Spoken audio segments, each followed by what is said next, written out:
YouTube channel Baby Syafana. Pada video kali ini saya akan mereview buku terbaru dari Dr. Meta Hanindita SPAK, yaitu Mamiklopedia 78 Resep MPASI. Jadi buku ini baru launching pada bulan Juni tahun 2020. Buku ini memang dikhususkan hanya berisi resep MPASI untuk anak mulai dari usia 6 bulan sampai dengan 2 tahun. Yuk kita langsung cek isi bukunya.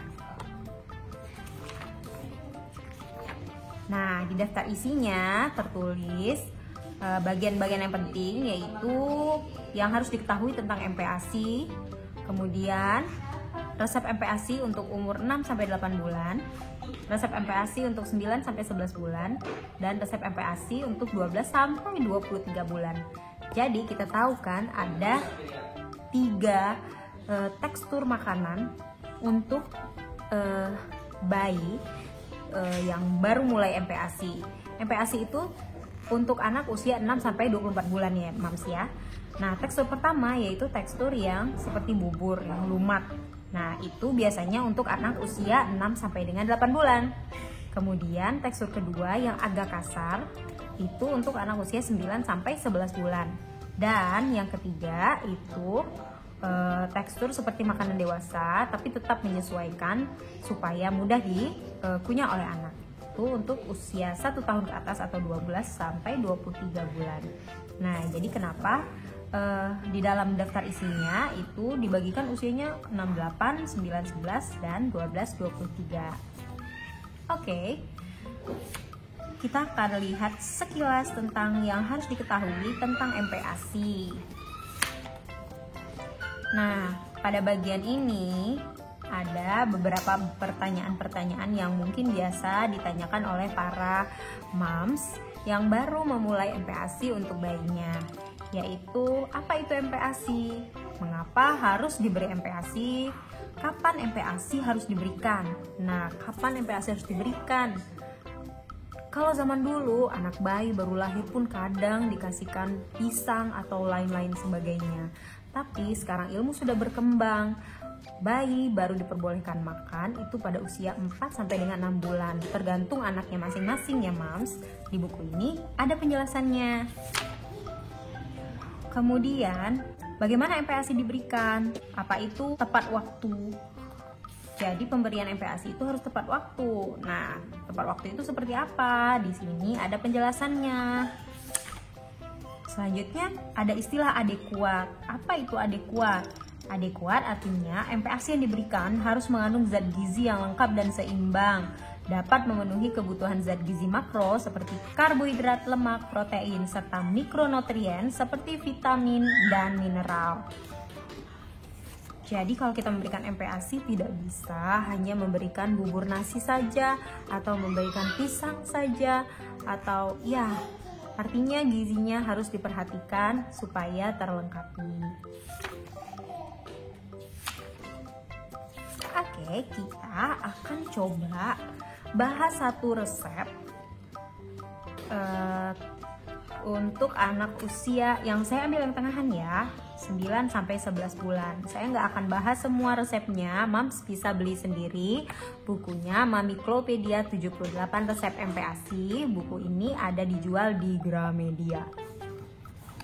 Kita akan lihat satu contoh resep makanan untuk usia 9 sampai dengan 11 bulan.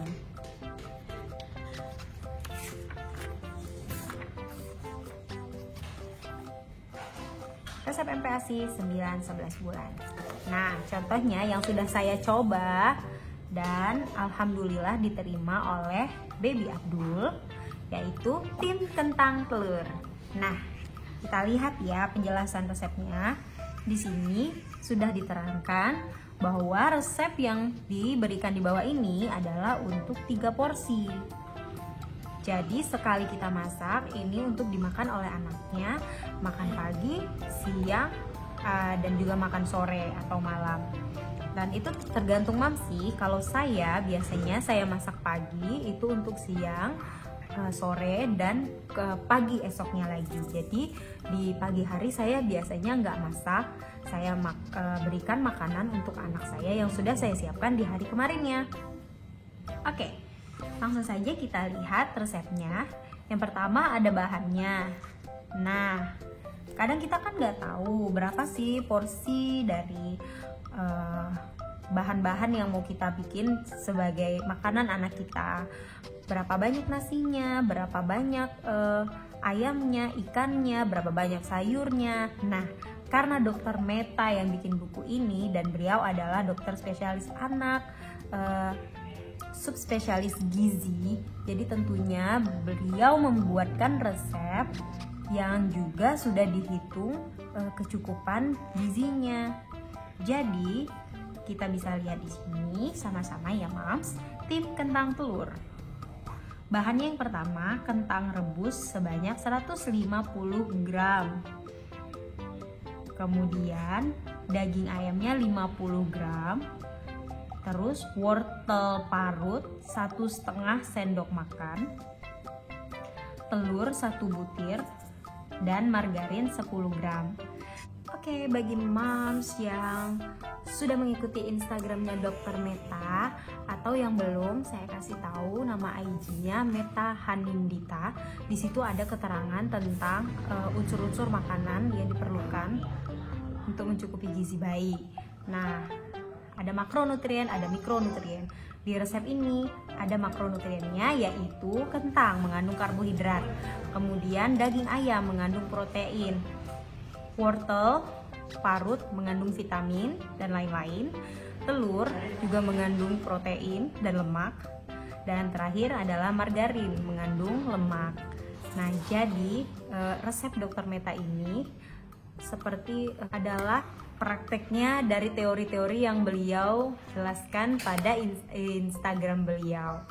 Nah, kemudian cara membuatnya di sini juga sangat gampang ya, Mams, dijelaskannya. Sebenarnya ini seperti cara kita masak sehari-hari, cuman kalau biasanya kita kan nggak tahu berapa banyak harus memberikan dagingnya, berapa banyak harus memberikan sayurnya. Kadang kita bisa kebanyakan sayur, atau kita bisa kebanyakan dagingnya, atau kebanyakan nasinya.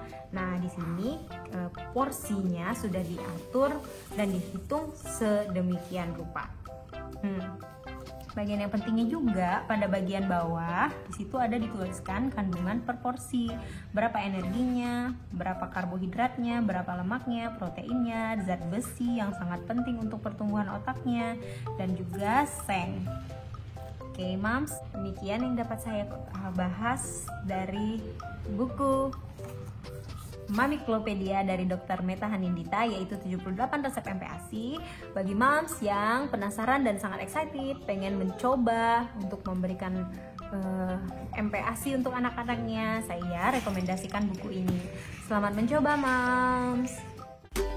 Terima kasih sudah menonton ya moms. Jangan lupa subscribe untuk mendapatkan video selanjutnya dan aktifkan juga notifikasinya ya.